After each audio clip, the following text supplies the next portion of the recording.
некое такое рабочее название есть, это слои.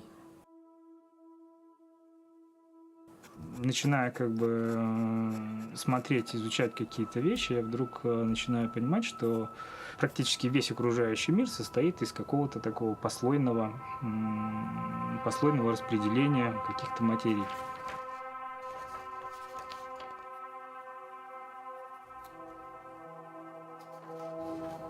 Какие-то вещи интересно стало делать именно в цифровом виде, потому как, не знаю, это не только созвучно, наверное, сегодняшнему времени, да, сегодняшнему ощущению времени.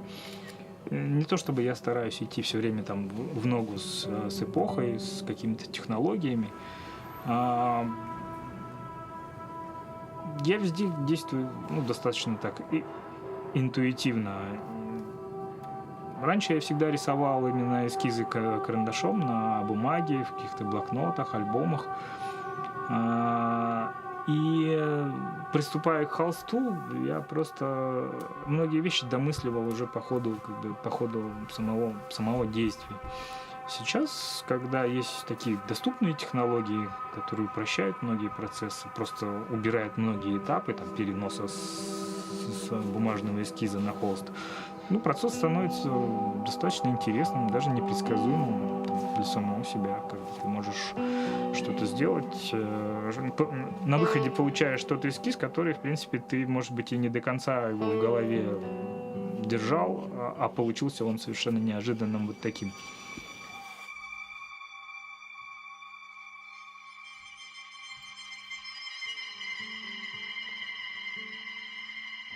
Есть такой очень красивый процесс создания мандалы у буддийских монахов.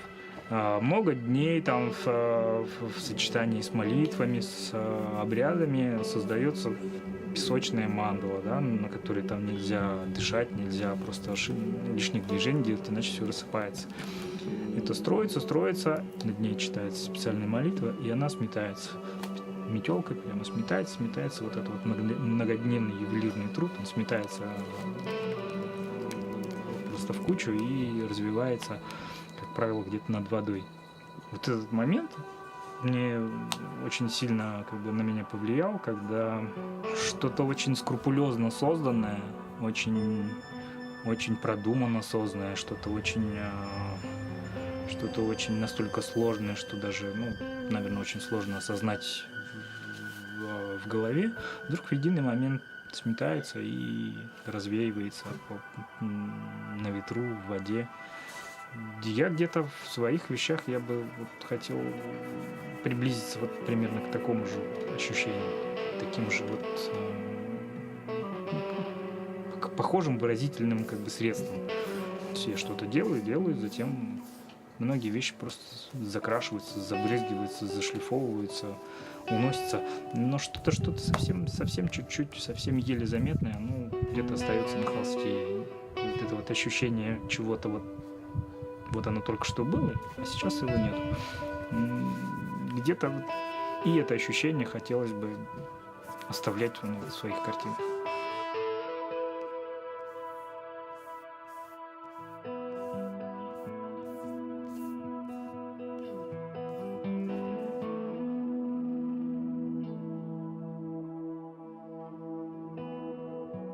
Я увидел один старый отремонтированный автомобиль. Знаете, когда автомобиль после каких-то механических повреждений начинается покрываться разными видами шпатлевки, они имеют каждый свой оттенок, что-то закрашивается, что-то полируется, шлифуется, и он такой весь становится разноцветный, да, и вот эти вот моменты мне очень сильно впечатлили, просто как некий художественный прием. Потом я начал, погружаться в в изучение этого момента, почему вот это вот послойное вскрытие, оно создает какой-то очень такой глубокий эффект на самом деле. И я понял, что как ни странно, чего бы я не коснулся в окружающем мире, все состоит из таких слоев, не знаю, начиная от строения клеток, от строения живых растительных каких-то организмов, да, кончая там тортиком Наполеон, там, да, на тарелочке. Все имеет свои слои.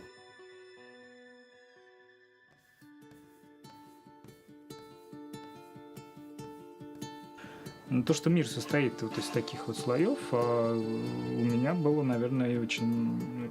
И в самых первых работах было примерно подобная же концепция. Была такая картина «Сон принцессы», где девушка лежит на многослойных матрасах, одеялах, покрывалах. Ну, это, помните, наверное, сказку там о принцессе на горошине. Это вот отсыл к европейской сказке. Но на самом деле я такие вещи видел и в свое детство, когда традиционная там бурятская кровать, она застилается многослойными всяческими подстилочками, матрасами, какими-то покрывалами. Все они цветные, они все разного времени, они настолько живые, что каждый вот этот вот матрас, он имеет какую-то свою историю, какой-то свой рисунок, какую-то свою философию, наверное. Вот. И даже вот в самых ранних картинах я очень часто прибегал к этому образу, наверное, где-то не совсем осознанно. Мне просто нравилось вот это вот послойное воспроизведение, что ли, какой-то истории, какой-то древности. Чуть позднее уже получилось, что, осознав этот момент, что это связано с такими вот слоями, я вдруг прочитал нечто подобное в буддийской философии, да, что наш видимый окружаемый мир — это некое покрывало, и чтобы докопаться до сути вещей, до истины, надо приподнять это одеяло. Тогда мы начинаем воспринимать мир таким, какой он есть.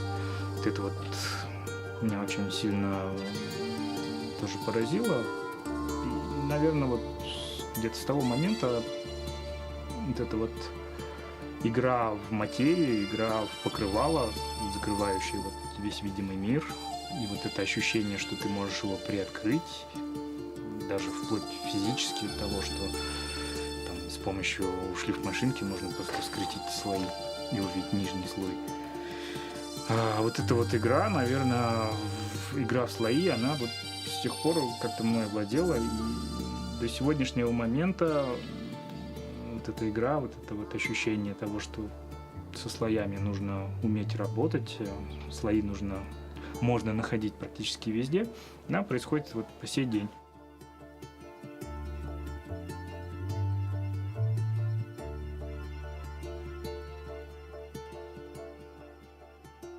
Получилось так, что весь мой инструмент теперь состоит из мастихинов, шпателей, каких-то широких малярных кистей, каких-то разбрызгивателей. Это все из-за того ощущения, из-за того момента, что я не могу объять вот одной кистью вот всю вселенную вот холста. Поэтому кистью я прикасаюсь только в конце, совсем порой немного бывает. В зависимости от картины, конечно, в зависимости от случая, от темы, которая вот на холсте изображена. Но, как я говорил, уже хочется все-таки оставлять какие-то моменты, которые не совсем были подвластны руке художника. А кисть — это все-таки продолжение руки, и когда ты проходишься каждый квадратный сантиметр холста, то ты погружаешь руку буквально вот в каждый уголок вселенной. А так получается, что где-то оно само произошло. Не знаю, как, наверное, вот в окружающем мире происходит. Ты не можешь коснуться каждого уголка, побывать везде и поучаствовать во всех процессах. Нет, ты вот здесь и сейчас находишься, и только здесь ты можешь прилагать какие-то усилия. Где-то там, далеко, за многие километры, за морями, я не знаю, в космосе, во Вселенной происходят процессы, которые, возможно, они совершенно независимы от тебя.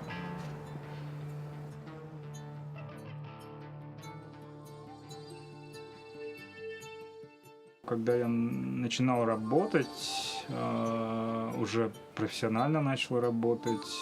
2006 года, получается, да, я начал работать с галереей. И в этот же год у меня родилась дочь. Ну, это большое событие, это же как бы, ну, ты всецело поглощен семьей, ты начинаешь жить совершенно другой жизнью. Это как бы не могло не отразиться на каких-то картинах. Вот, наверное, с того периода начались какие-то отсылки к детским темам, какие-то... Ну, это перемежалось со своими детскими воспоминаниями. У меня было счастливое детство, я его проводил в летнее время, во время каникул, проводил его в деревне, и очень много таких самых ярких, самых, наверное, теплых воспоминаний именно из детства.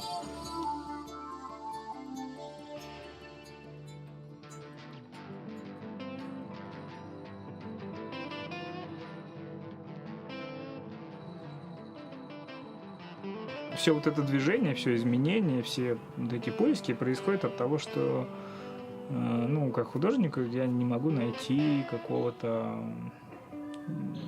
ну, единого момента, когда все начнет человека удовлетворять.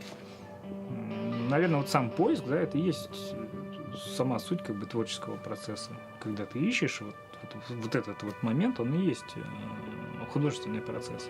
Когда ты что-то нашел и начинаешь его реализовывать, здесь уже, ну, в большей степени, наверное, какой-то технический процесс, на мой взгляд. Порой бывает просто скучно писать одними и теми же средствами, да. Порой бывает просто недостаточно тех самых средств выражения. В один момент мне показалось, что холстом и поверхностью холста, и с помощью масляных красок, ну, мне уже немножко тесновато, и я не могу добиться того желаемого результата, того желаемого эффекта вот, с помощью этих материалов. Так появились какие-то моменты с коллажами, когда я начал добавлять золото, когда я начал приклеивать драпировки, живые драпировки, настоящие ткани на холст. Начинал разбрызгивать краску, разливать краску. Мне нравился вот этот живой эффект подтеков. Мне нравится, когда, ну, краска ложится непредсказуемо, как ткань ложится, приклеивается совершенно как бы... Ну, по крайней мере, у меня есть такое ощущение, что в этом есть некий момент нерукотворности. То есть, несмотря на то, что я задумываю, продумываю композицию, ткань ложится так, как она ложится. Вот в сегодняшний момент технология в создании картин дошла до того, что я покрываю, ну, несколькими слоями холст, покрываю его по своей как бы задумке, по некой стратегии, режиссуре, и затем с помощью шлифовальной машины я вскрываю некоторые, ну, так скажем, интуитивно в некоторых местах я вскрываю вот эти слои. Получается как тот самый вот старый автомобиль, в котором видны все слои шпатлевки, видно и сам металл, видно те цвета краски, в которые были покрашены отдельные запчасти. И в этом есть какое-то ощущение, какое-то вселенское ощущение, вот, что весь мир состоит из таких вот слоев, что он состоит из разных каких-то элементов, и ты все это пытаешься собрать воедино вот на холсте.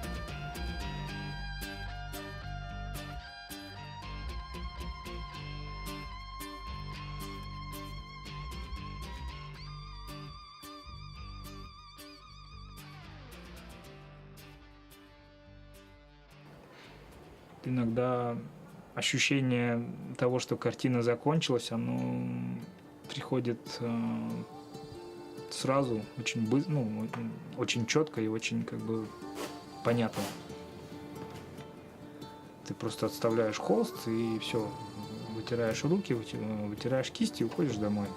На следующий день приходишь и понимаешь, да, она закончена. Очень важно отступить какой-то промежуток времени, вернуться к этой картине, к этой вещи, еще раз на нее взглянуть. И тогда становится точно ясно, правильное было решение закончить вот в этот момент или нет. А есть вещи, которые не могут закончиться никак. До сих пор я стоит несколько, например, и в мастерской, и дома стоят несколько холстов, которые, я не знаю, как их заканчивать, поэтому они стоят, они ждут своего момента.